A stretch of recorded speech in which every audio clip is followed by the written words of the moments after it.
It's the end of the year, the magical time when we promise ourselves the next year will be special. Time of dreaming and planning. And regarding planning of the next year, there are three categories of people. Those who never plan because life will figure it out. Those who tried to plan once and emotionally retired in March. And the third category are people who plan every year, including me. Not because we are obsessed with lists, but because we cracked the psychology behind it. And because I have master's degree in psychology, education in Gestalt therapy, and many years of practicing this annual planning, I can share all my tricks with you. So if you want to know how to turn big plans into daily actions so that 2026 will be the year of achievements, fun, as well as harmony and balance, stay tuned. I will share all the details now. Since I'm in business and I have many friends from this field, a lot of them are planning goals.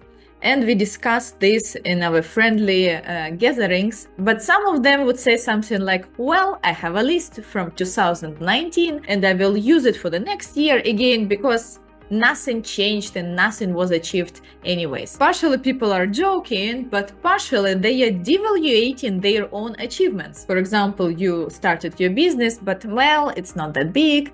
You graduated from another university, but well, it was not that much. So let's start from the very beginning. To understand what to achieve, we have to know what we have now. And we need to evaluate ourselves somehow objectively. In business, we usually conduct retrospectives for our projects. After each milestone, we would sit down with the team and discuss how was it. So now, in the end of the year, it's a time for us to make the retrospective of our own year, of our own life, and evaluate ourselves to understand what I actually want to improve and where I want to grow next year. This will be our first exercise for today. We have to answer, am I happy with the current situation in such areas of life as health, career and business, or separately career and business if you have main career and side business, or the other way around. My income, because it could be not only from your business, but from other sources, so passive and active income. So in general, my income, traveling and fun activities, because life is not only business, just saying. Social connections, your friends and family, very close around and big around in general, maybe even networking and other useful connections in life, but also like meaningful connections such as friendship, for example. The next topic would be personal development and learning. Maybe you want to acquire the new skill, learn a new language, receive a license, for example, driving license or pilot license or yacht, whatever, it will be here. Why am I given so many areas and everything in the world to think about? If it's only about achievements, business, career, and money, it's a direct ticket to burnout. Let's evaluate those areas on a scale from 1 to 10, when the 10 is maximum and the best possible way of this area to exist for now for you. And then 1 is horrible, yeah? And then you evaluate, you put 5, 7, 8, 10, 3, whatever. And then you can see which areas make you actually unhappy, yeah? What to improve first of all. We will plan goals in each area, but those areas which have lower evaluation, lower number, should have even more goals than others. For example, you want to achieve something in your career or in your business and you understand that you need to improve language skills, for example. You need to learn specific language or improve English, pronunciation, or anything there. And you can formulate the goal of, I want to achieve C1 or C2, maybe pass certificate and so on for that language. And or you can formulate a goal in the processing way. This process goal would sound something like, I learn this specific language, whatever you are learning there, or I practice the pronunciation of that specific language for 30 minutes every day, or for 3 hours every week. Put your amount of time which you can actually spend, which is realistic for you to spend. Don't be over optimistic, but also over pessimistic. Yeah, put a real number which will be helpful in the end, but still doable. Maybe it is impossible to spend time every day, but it is realistic that you will do it 3, 4, 5 times a week, then okay, plan it for every week. This type of goal will work for sure. It's easy to maintain, to check it whether you achieve it or not. And it is clear that in the end you will have a great result, because fast is slow but constantly. Let's now quickly go through areas which I've mentioned and think what exactly you can plan there. I noticed that people need support with, let's say, creativity to create those goals. Now, let me help you here. Let's start with the health, or health and beauty if you want, or health and sport if you want. So first of all, health is the beginning of everything. We cannot work productively, we cannot achieve anything, no business or career or anything else, when we don't feel well. So here what I usually do myself, I put to make checkup for the next year of whatever is important for you. Yeah, I do my checkup, I do usually blood and sugar and other stuff. So you put your regular checkup, whatever you want to do. Maybe it's a long time when you've been thinking, well, it would be nice to go and check my eyesight or anything else. Put it as a goal. It's not that huge to say, wow, I achieved that. But we actually don't aim to achieve something big. But together, all of these small goals will make a great result. You will be proud of the whole total sum of those goals. But the goals by themselves should not be huge, otherwise it will be difficult to achieve them. So checkup is quite doable. Then again, process goals.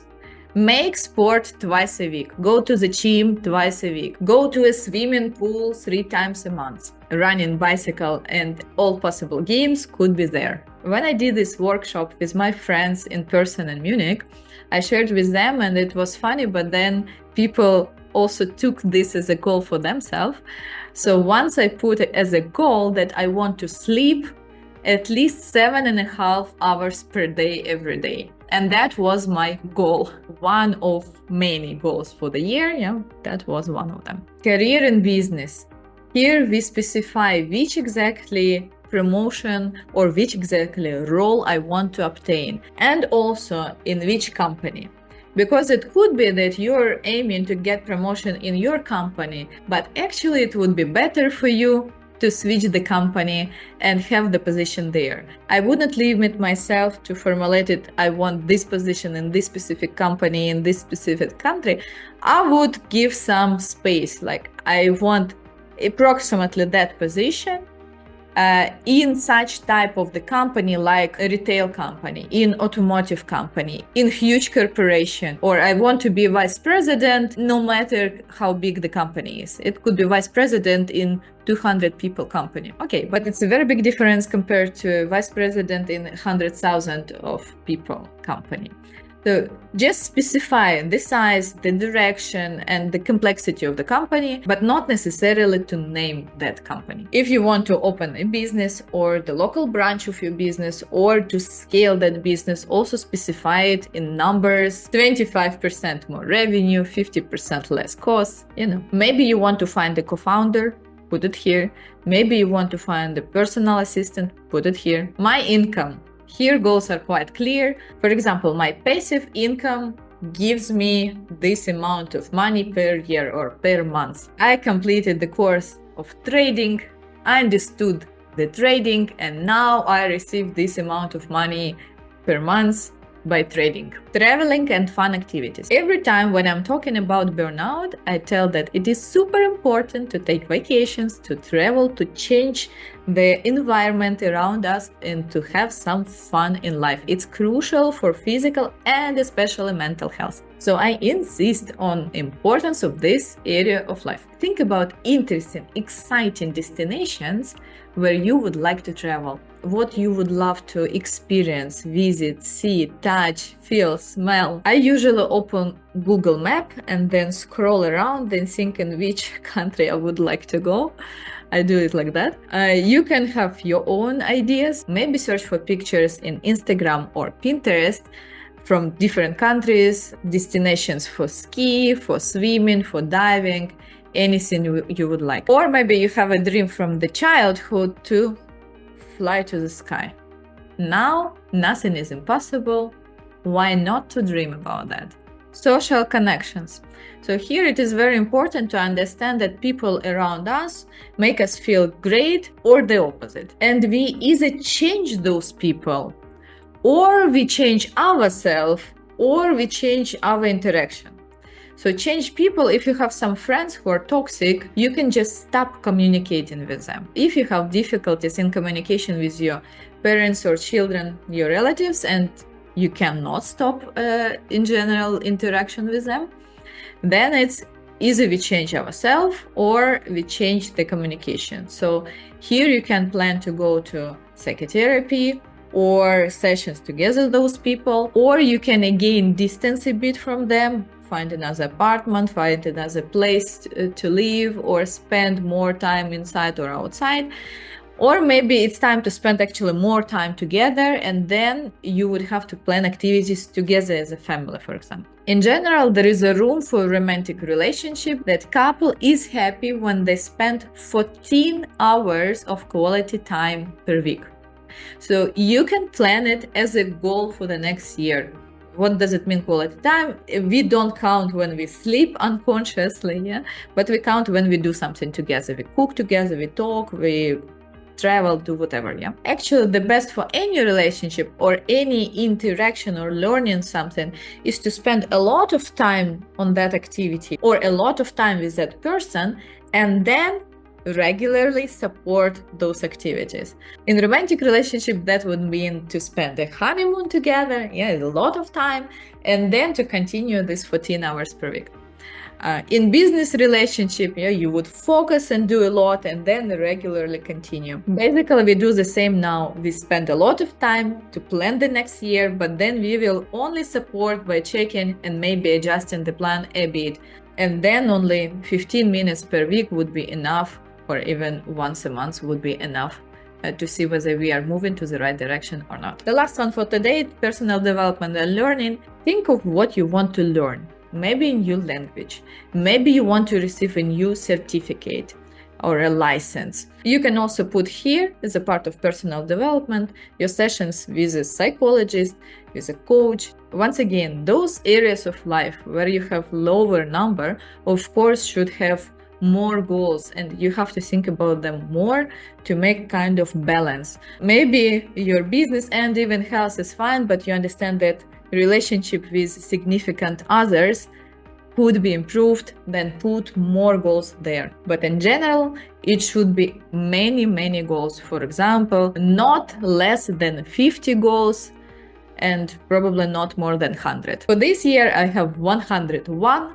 goal, but the number is just a coincidence. I didn't plan it like this. I just went topic by topic, and then when I summarized, it was 101. So those plans, which are doing activities weekly, monthly, and so on, are the easiest to check because you open and see whether you did it or not. The others, for example, to pass the certificate, exam, or receive a license, they are like one-time activity, but the preparation takes time. Then we have to split this big goal into monthly goals. So the trick is that you should have not only goals for the whole year, but goals for every month. So step number 1, you evaluate the areas of life and how they are doing now.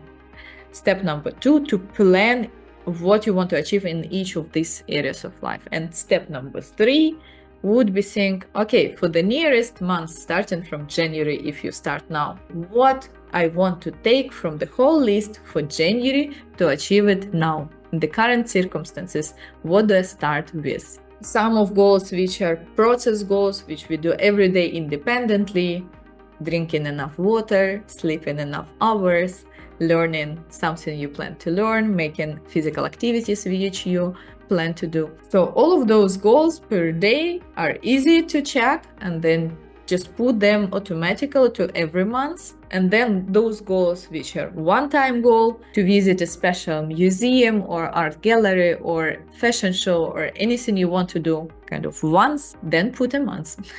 Because, for example, if you want to see sakura blooming in Japan, there is a specific month when it's happening. You cannot do it in October. It doesn't work like that. So some of those goals you can already predefine which months it could theoretically be, Others you will see in progress of the year. So every month you will think about the next upcoming months and which goals I will take to the next month, those one-time goals, to achieve them in those specific months. Everyday plan has something to achieve my monthly goals. Monthly goals are contributing to annual goals, and then in total the plan for the year will be fulfilled as much as possible. So basically every day you can think of how my today's activities moved me forward to achieve my annual goals.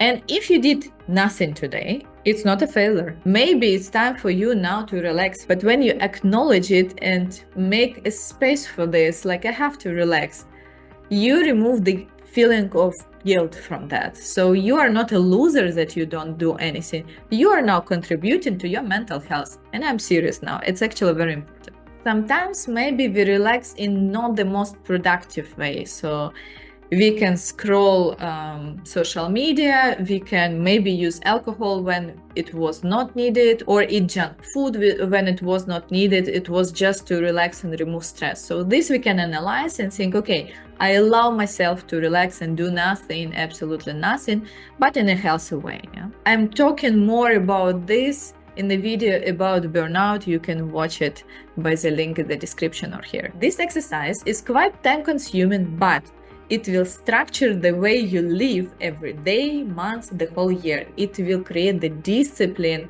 and time blocks per week of activities you actually want to do. You can do this exercise alone or with a group of friends or with your romantic partner, because it's nice to somehow merge your plans and goals for the year.